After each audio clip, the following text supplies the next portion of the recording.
What are the economics behind writing a book? Traditional publishing is different, right? There's kind of like two different sides to this world. There's traditional publishing and then there's self-publishing.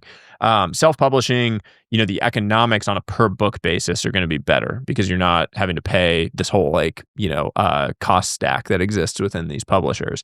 But the downside is you don't have the distribution necessary to hit like the New York Times bestseller list. You can't really self-publish a book and be a New York Times bestseller. Really? Very, I thought very it's just an amount of books that you have to sell within a certain amount of time. No, because you have to have a certain amount of distribution. The New York Times list in particular is not just based on the number of sales. It's subjective. So it's also based on being in enough independent bookstores. You have to be in all of these distribution points, which you can't do if you self-published it. So Alex Hormozy has sold tons of copies of all of his different books, not a New York Times bestselling book. Actually, the best example is Morgan Housel with Psychology of Money has sold 10 million plus copies of that book. It's one of the best-selling books of all time and wasn't a New York Times bestseller. It makes no sense. By all definitions, it is, but it was published with an independent publisher. He didn't self-publish it. It's an independent publisher, but it didn't make the list. So self-publishing is a little bit different. Traditional publishing, the way the model works economically is they pay you in advance to buy the rights to your book. That is an advance against royalties. So they're paying you upfront a certain amount of money. So my first book, I got, a couple $1,000,000 to go and write this book. And you get that paid out over 4 equal installments, one up front when you sign the contract, one when you turn in the draft, one when the book gets published, and one 12 months after the book gets published. So let's say for $2 million, $500,000 at each of those increments. And then you go and write the book, you publish it. And it was an advance against royalties. So that is your downside. If I sell 0 copies of the book, I still get that $2 million. And once I pay it back via the royalties from sales of the book, then I start earning royalties above that What number. if the book doesn't sell? You get $2 million, you publish it, and just no one buys it. Do you keep the money? You keep so that's their risk. So you don't owe it back. They are a venture fund, effectively. Okay. They are going and investing in different authors, and a couple of those end up being the Atomic Habits that sells millions, or Psychology of Money sells millions and millions of copies. Most of them never earn back the advance. And they're fine with that because they're making tons of money on the ones that did. It's all power law driven in that way. Yeah. How much have you made from the book so far? I think we've sold to date 400,000 copies around the world. No way. So it's done really well. I will earn past the advance. Ideally, I'll earn past the advance in the first year because there's bonuses and certain things if you do it fast. But I probably globally, I've probably made close to, it's a little different globally. So I probably made close to $1.5 million in royalties. And I need to get to 2 million. Above that, I would just be getting a quarterly check. Wow. That's been a great outcome. It's very good. The bigger thing, again, with books is the real economics for most people off of a book are on these side businesses like speaking or courses, mastermind, other things people do that are sort of around the book versus the book itself. So why books though? Because I always looked at a book and I thought, why would I do a book when I could just make a YouTube video and more people are watching YouTube videos than reading a book?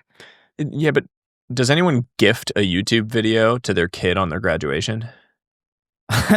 Maybe we could make this a thing. Does anyone does anyone come back to it and say that they give it to their grandchildren or give it to their partner and sit down? But maybe the new version of that is they shared the video. I don't think, but it's not permanent. Is my point. Yeah. You could argue that YouTube is the most permanent of all of the mediums because there are videos from several years ago that people will go back to. But there's something very permanent about a book that the best books I've ever read, I reread once a year. I gift them to people all the time. They sit there in a physical form. And so there is something that is just sticky about books as a medium. For me personally, why books? I love writing. Writing is my favorite thing to do. Everything else that I do is just a natural byproduct of the writing that I do. So, but why I signed a second book deal. I 2 weeks after I published this, I signed the second book deal because I was but why go through a publisher to get the New York Times bestseller? Why is that so important? Because I was talking to someone else who published a book and they went through a publisher and they said, I'm never doing that again because I would have made tens of millions of dollars doing this on my own. Now, my next book I'm doing on my own and I'm going to make about $10 million from that. Do you have an Indian mother? Is that This person does not have an Indian mother. they don't. Yeah. And you don't have an Indian mother I either. do not. Indian mother, doing half joking, half serious, like doing it the name brand, like kind of like credible, high reputation way. For the first one, especially, really mattered to me. So like there was it's definitely getting that an title. It's yeah, like there was getting a doctor, 100%. PhD. Yeah. Okay. I think people are lying if they say that those things don't matter too. Like everyone's like, well, I don't care. I just want to make the money. And you're like, well, you are taken seriously by basically everyone that is like of a certain level when you have a title like that. And I can just say definitively, people say like, oh, your life doesn't change from hitting these lists versus not. My life has definitively changed. And that's mainly because people that I respect and admire, like these high, like, high caliber business people, entrepreneurs, CEOs, like all these people that I want to get to know, immediately have like a level of openness to spending time and talking to me because I'm like, I have this stamp in a certain way. How much do you think it is valued to be a New York Times bestseller? If you were to put a price tag and say, like, I what gave would you up, have to buy it from me for? No, like in But that the would be sense the way of to price it. here's like to take it away from me. How much money would you have to pay me? Or in the other And I way, could never do it again. here's how much money I'm giving up for the title of being a New York Times bestseller. To me personally, Yeah. it's worth 8 figures. It's worth $10 million plus. You would have to pay me. You'd have to pay me $10 million probably to give it up. And, but like, and to say that I was never allowed to have it. Just because like, if I actually just think about the long-term residual value of even just the speaking business on the back of having that, it is meaningfully higher than if I didn't have that. Are a lot of people just paying the New York Times to get that title? I imagine that it could be gamed similar to like the Spotify top charts for podcasts. Like, we're not on that.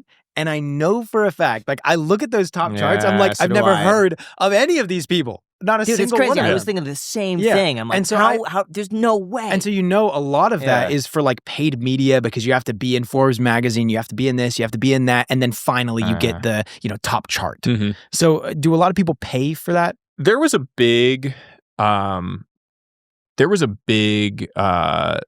like sort of discourse around this being a big thing with the New York Times that you could just buy your way onto it and people continue to say it. If you go look it up, people will say like, oh, you can spend $100,000 and just be on the New York Times bestseller list. As far as I saw it, it's not really true. And the reason it's not really true anymore is because the New York Times cracked down on billionaires just buying their way onto the list. And the way people used to do it is they would go buy 10,000 copies of their own book. Like you just go buy 10,000 copies. Now, they don't count multiple purchases. So like if someone goes and buys 1,000 books, that's counted as one on the New York Times list. So if like a single address buys 10,000 copies, it starts to raise a red flag. The way that they claim they crack down on it now is they use social listening. So like if you sold week 1 of your launch when you're trying to hit the New York Times list, if you sold 50,000 copies, if that's the number that it says on BookScan, like which tracks sales, but there's only like 10 addresses that went to, it's a pretty clear red flag. The other red flag is no one on the internet is talking about it. So you have social listening where they're like, it should roughly equate to the number of books that are being sold, the amount of buzz that's about this book. And if it doesn't, again, it's like, oh, this person is doing something. So there's been several cases where like people got blackballed from hitting the list where like they were doing something. Is it totally impossible nowadays? Probably not. There's always like back doors or side doors into all of these things where people are still managing to do it. A lot of people will do like, they'll do speaking gigs. So if I'm like a billionaire business person, someone will pay me $250,000 to give an hour talk. I could say to that company like, hey, instead of $250,000, buy 10,000 copies of my book and mail it out to all of your customers. People will go and do that. And there are ways to have those sales still count towards the list. And so like that is effectively buying it because you traded $250,000 of income for that.